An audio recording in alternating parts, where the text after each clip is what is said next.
sopunuz var. Ben buraya gelene kimi sopum yok idi. Benim sopum indi yaramdı. Və siz çox aqressivsiz. Mən sizə tövsiyə edərəm ki, qalxana bənzər vəzninizi yoxlatdırasınız. Kalkana benzer vezir nədir?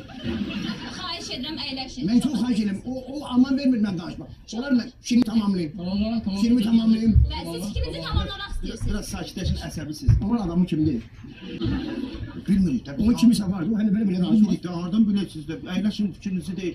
Solar ben tamamlayayım. Tamam öyle ben ne deyirsən? Ben tamamlayayım. Ben deyim ha. Ben üzr istəyirəm. Ben o demek değil ki kök çorpası organikse o organiktir.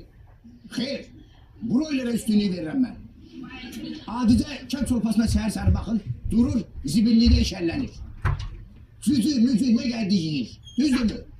Gedib kəndə fikir verik də, görürsən ki, kök çorpası zibillidə işəllənir. Nədir, donuzdur bu?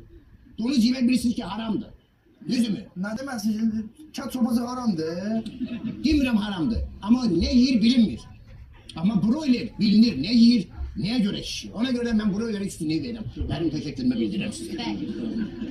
Ortasını sen ben bir yeşil proje tövbe edeceğim.